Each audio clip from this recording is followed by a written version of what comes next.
बुद्ध के पिता ने बुद्ध को कहा था, तू पागल है, लोग जन्म भर मेहनत करते हैं, जीवन भर, तब भी ऐसे महल उपलब्ध नहीं होते, और ये साम्राज्य इतना बड़ा हमारी पीढ़ियों ने निर्मित किया है और तू पागल की तरह से छोड़ के जा रहा है। लेकिन बुद्ध के पिता का नाम अगर किसी को याद है तो सिर्फ इसलिए कि बुद्ध उनका लड़का घर छोड़कर गया था, अन्यथा बुद्ध के पिता का नाम इतिहास में कभी भी स्मरण नहीं हो सकता था। कोई कारण नहीं था, कोई जानता भी नहीं, क्योंकि बुद्ध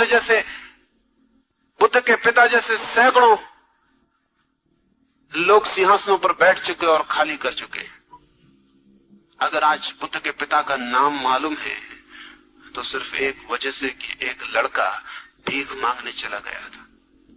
बुद्ध अपने राज्य को छोड़कर चले गए क्योंकि उस राज्य में रोज रोज लोग आके हाथ पैर जोड़ते और कहते कि वापस लौट चलो। पड़ोसी के राज्य में चले गए, सोचा वहां कोई नहीं सताएगा, लेकिन पड़ोसी सम्राट को पता चला, वो भागा हुआ आया।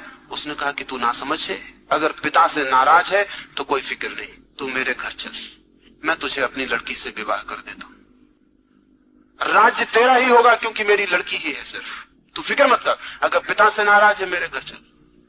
बुद्ध ने कहा, मैं नाराज किसी से नहीं हूं, मैं केवल बचता फिर रहा हूं।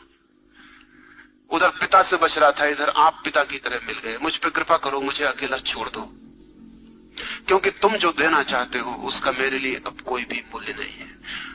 बुद्ध का वचन बहुत कीमती। बुद्ध ने कहा, जब तक मुझे मेरे भीतर के मूल्य का कोई पता नहीं था तब तक सब चीजें मूल्यवान मालूम पड़ती थी, अब जब भीतर का हीरा मिल गया तब बाहर के सब हीरे फीके हो गए।